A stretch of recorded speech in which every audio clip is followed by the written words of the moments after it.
आप जाकर के दुकान में पूछना, पहले पार्ले जी का बिस्किट पैकेट कितना बड़ा आता था, और जैसे जैसे उन्हें मुनाफा कमाना था, उन्होंने अपना मुनाफा कमाना हमारे पत्रकार साथी लखनऊ के हैं, बताओ हमारा घर उनका घर एक दीवार है कि नहीं है? 750 किसान, और उनको सोचो क्या क्या किन किन चीजों का सामना करना पड़ा। गर्मी आई वो नहीं हटे, बारिश में नहीं हटे, कड़ाके की ठंड पड़ी नहीं आई, कोरोना से ऐसी बीमारी महामारी रही, वो लोग वहां से नहीं हटे। झांसी का भाषण सुन लो आप, झांसी बुंदेलखंड में गए, वो कह रहे कि हम नौजवानों को 1 करोड़ स्मार्टफोन दे चुके हैं। परेशानी आ जाए दिन में रात में किसी समय, आप लोग गरीब लोग फोन मिलाते थे, एम्बुलेंस आपकी मदद के लिए पहुंचती थी, लेकिन अब ये मदद नहीं पहुंच पा रही। समाजवादी पार्टी ने तय किया है कि अगर हमें एम्बुलेंस दुगनी भी करनी पड़ेगी गरीबों की मदद के लिए, तो एम्बुलेंस की संख्या दुगनी कर करके अपनी गरीबों की मदद करेंगे। आज जब तीसरे चरण का आखिरी दिन था, तीसरे चरण के चुनाव के प्रचार का आखिरी दिन था, मैं अभी कानपुर में समाजवादी पार्टी के प्रत्याशियों के लिए ऐतिहासिक कार्यक्रम कर करके आया हूं, और आज का उत्साह देख करके कानपुर के लोगों का मैं कह सकता हूं कि तीसरे चरण में भी वही दोहराया जाएगा जो पहले चरण में हुआ, दूसरे चरण में। और मैं उन्नाव में जब पहली बार आया था, अभी कार्यक्रम किया था, तो मैं कह के गया था कि पहले और दूसरे चरण के बाद ही समाजवादी पार्टी और गठबंधन के लोगों ने और जनता के सहयोग से इतनी सीटें जीतने जा रहे हैं कि शतक लगने वाला है। वहां की जनता ने तो शतक लगा दिया है, तीसरे चौथे के बाद दूसरा शतक लग जाएगा, और जब 7वें चरण पर चुनाव जाएगा तो आप देख लेना, भारतीय जनता पार्टी के बूथ पर भूत नाच रहे होंगे, जनता नजर नहीं आएगी। 15 लाख रुपए आपके खाते में आने थे। मोहान की जनता आप तो लखनऊ के करीब हो सकता है योगी जी ने भिजवा दिया हो आपके पास 15 लाख अकाउंट में। याद है कि नहीं याद है?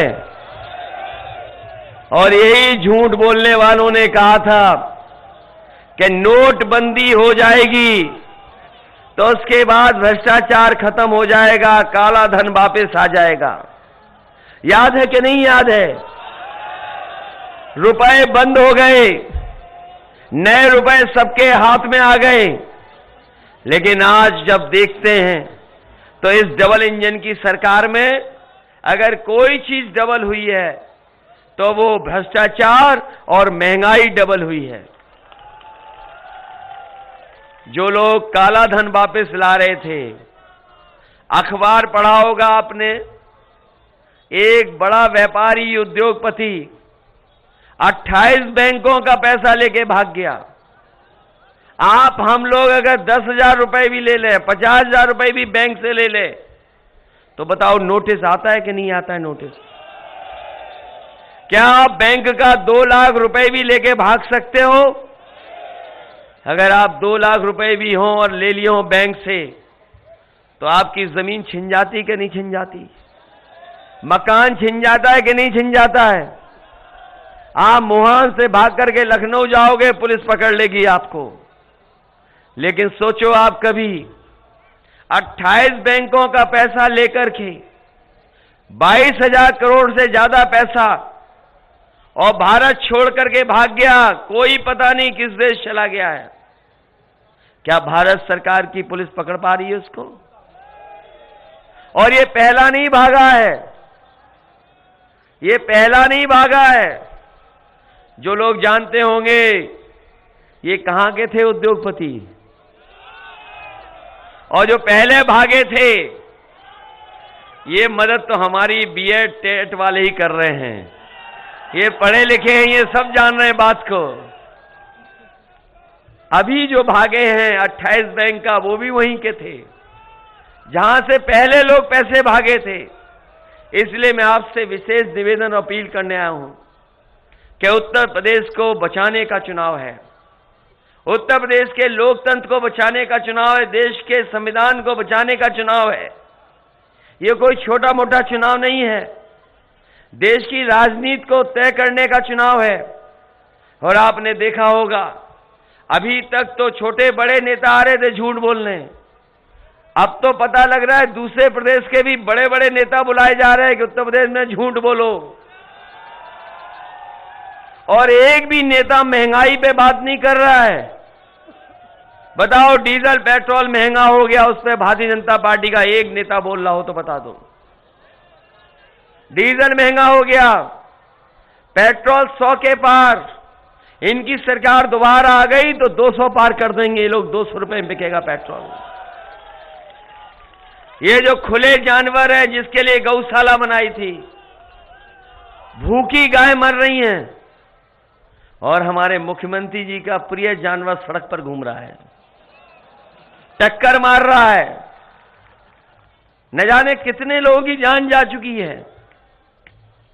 कल मैं जब फरीदाबाद में था, वहां बताया कि एक बाप और अपना बेटा लेकर के खेत गया था रखवाली के लिए, रात भर बना रहा।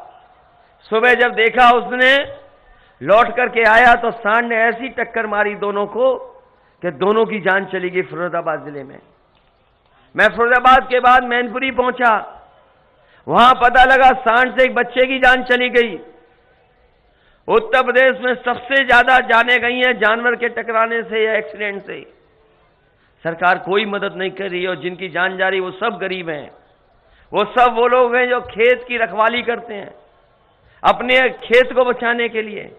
इनकी सरकार आई, हजारों करोड़ रुपए जाने कौन ले गया, और खेत की रखवाली के लिए भी तार किसान को लगाने पड़ रहे हैं।